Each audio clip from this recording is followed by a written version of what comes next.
জানুয়ারির ২১ তারিখের পরে যাদের ইন্টারভিউ হয়েছে তারা কি $1,০০,০০০ বন্ডের আওতায় পড়বে?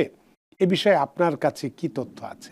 যে বিগ বিউটিফুল বিলে এই বিষয়টির অবতারণা করা হয়েছিল যে যারা অ্যাসাইলাম সিকার আছেন তাদের প্রতি বছরেই অর্থাৎ বার্ষিক অ্যাসাইলাম ফি যদি পরিশোধ না করা হয় তাহলে তাদের অ্যাসাইলাম আবেদন বাতিল হয়ে যাবে।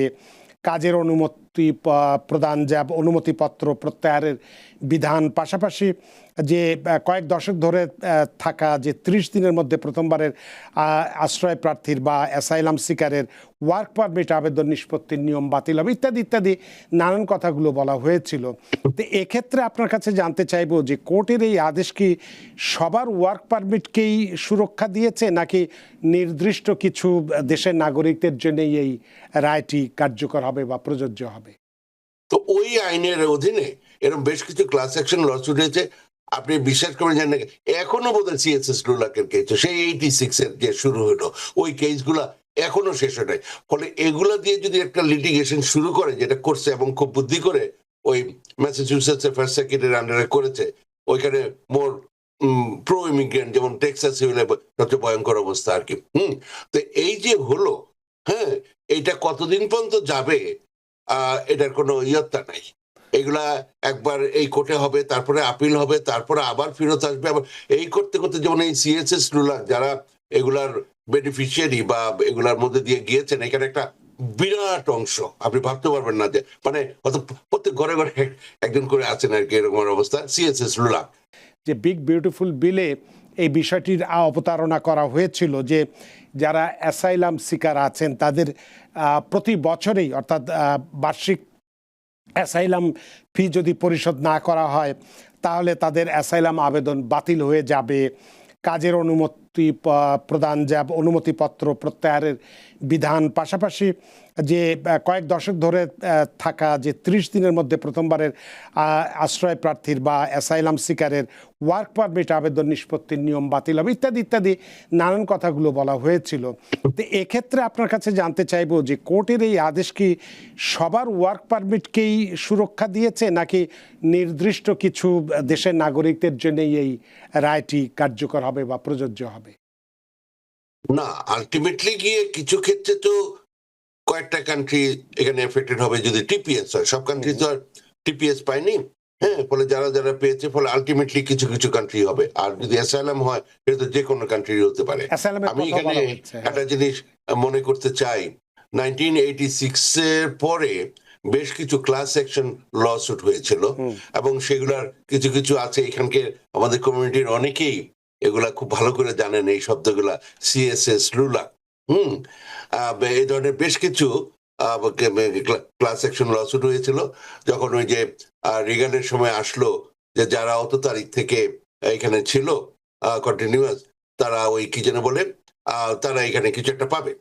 তো কেউ কেউ ওই যখন মানে এর মধ্যে 30 দিনের জন্য, 2 দিনের জন্য, 1 সপ্তাহের জন্য কানাডা বা মেক্সিকো বেড়াতে গিয়েছিল।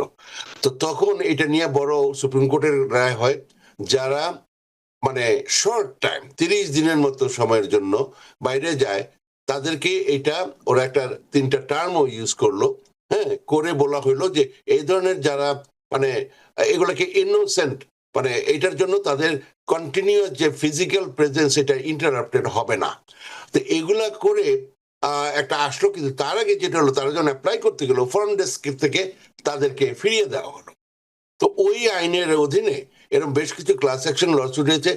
আপনি বিশ্বাস করেন জানেন এখনো বোধহয় সিএসএস লুলাকের কেস সেই 86 এর যে শুরু হলো ওই কেসগুলা এখনো শেষ হয় নাই।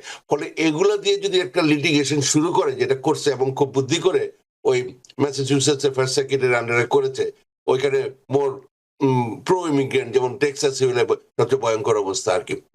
তো এই যে হলো, হ্যাঁ, এইটা কতদিন পর্যন্ত যাবে এটার কোনো ইয়ত্তা নাই।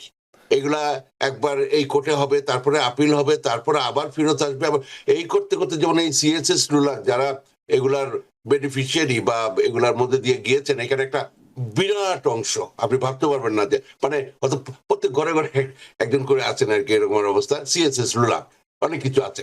তো তারা জানবেন এটা কতবার এদিক থেকে এদিকে, এদিক থেকে এদিক গিয়েছে, হ্যাঁ, মানে এটা তো আপনি একভাবে দেখলেন এই উকিলরা এই পয়সা মানে খেয়েছে, মিউজিক্যাল চেয়ারের মতো ঘুরতে থাকবে। কত মানুষের যে মানে উপকার হয়েছে, হ্যাঁ, এটা যেভাবে দেখেন আর কি ক্লাস অ্যাকশন লসুটের মাধ্যমে শেষ পর্যন্ত মানে কমতে কমতে এটা আলটিমেটলি দুইটা মেইনলি হয়েছে, সিএসএস একটা আর লুলাক একটা। এটা দিয়ে অনেকেই এটার অনেক বেনিফিশিয়ারি, কিন্তু মোট কথা হচ্ছে এবং শেষ পর্যন্ত প্রেসিডেন্ট ওবামার সময় একবার করলো যে এগুলো সব আবার যা ডিনাই হয়েছে আবার নতুন করে শুরু করো, এইটা দিয়ে আবার অনেকদিন চলেছে। তো এইভাবে করে এই লসুটের ভবিষ্যৎ কি আমি এখন এটা ভাবতে চাচ্ছি না। মোট কথা হচ্ছে as we speak, is it still there? The answer is yes. এর ফলে কি করতে হবে, এবং যেটা আপনারা জানেন ইটস এ টেম্পোরারি থিং, এটা যে কোনো সময় চলে যেতে পারে, এটা আপনার আগেই জানা উচিত ছিল। ফলে কালকের মধ্যে গিয়া প্রত্যেকে স্টেট আইডি করবেন, যারা করবেন না তারা দুপুরের পর থেকে আর এটা নিয়ে কথা বলবেন না। জানুয়ারির 21 তারিখের পরে যাদের ইন্টারভিউ হয়েছে তারা কি $1,00,000 বন্ডের আওতায় পড়বে? এ বিষয়ে আপনার কাছে কি তথ্য আছে?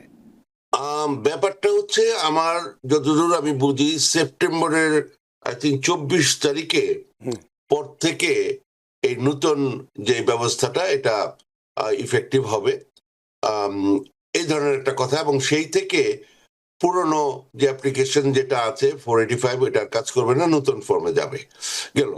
তো ফলে এটা তখনকার, আর এখনো পর্যন্ত এটা হয়নি, ইফেক্টিভ হয়নি, এই হলো কথা। জাস্ট প্রস্তাব আকারে আছে। জি, প্রস্তাব আকারে আছে, এখনো কোনো ইফেক্টিভ বা কোনো কিছু হয়নি। না মানে এটা যে প্রথম কথা হচ্ছে যে ওই যে লাস্ট যে প্রেসিডেন্ট বাইডেনের সময় যে ব্যাপারটা ছিল, ওই মানে যে অ্যাডজাস্টমেন্ট অফ স্ট্যাটাস বা গ্রিন কার্ডের জন্য যেই ধরনের জিনিসগুলো affidavit of support, public charge ইস্যুটা, ওই জিনিসটা তারা যেহেতু বাতিল করে দিয়েছে এবং নতুন আইনে, এবং যেটা ওই 2 মাস পরে ইফেক্টিভ হবে এভাবে করে দিয়েছে, ইটস ফাইনাল। কিন্তু কথাটা হচ্ছে কিভাবে করে এটা আসবে আলটিমেটলি এটা 24 তারিখের পরে বোঝা যাবে। হ্যাঁ, শুধু এখানে নিয়ে স্পেকুলেট করে মানুষকে চিন্তার মধ্যে ফেলতে চাই না আর কি।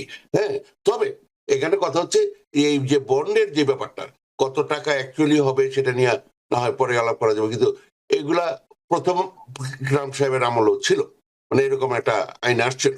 তো এখন কথাটা হচ্ছে যে ওইটা মানে 24 মানে সেপ্টেম্বরের 24 তারিখের দিকে হবে। সাধারণত রেট্রোঅ্যাক্টিভ এটা হয় না। হ্যাঁ, এটা তারপর থেকে যারা অ্যাপ্লাই করবে সেটা সাধারণত হয়, তাদের যদিও ক্ষেত্রে হবে। এটা মানে সিভিল কেসে ইচ্ছা করলে তারা রেট্রোঅ্যাক্টিভ করতে পারে, সেটা দেখতে হবে আর কি। কারণ উনি যেই পর্যায়ে আসছে এর মধ্যে ওনার অনেক অভিজ্ঞতা আছে। ওনার অনেক বড় সুখবর হচ্ছে ওনার অ্যাসাইলাম গ্র্যান্ট হয়েছে। ওনার তারপরে আরেকটা বড় সুখবর হচ্ছে এই আমলেই সেটা হয়েছে, আগে 1 বছর পরে গ্রিন কার্ডের জন্য অ্যাপ্লাই করা যেত, এখন পরের দিনই অ্যাপ্লাই করা যায়। ওইটা উনি করেছেন। ফিঙ্গারপ্রিন্ট দিতে হবে না, মানে ওনার যে আগের প্রিন্ট দেওয়া আছে ওইটা থেকেই ওরা সিকিউরিটি চেকটা করবে, ওটা নতুন করে দিতে হবে না। ফলে উনি মোটামুটি সবকিছু পেন্ডিং অবস্থায় এখন সুন্দর অবস্থায় আছেন।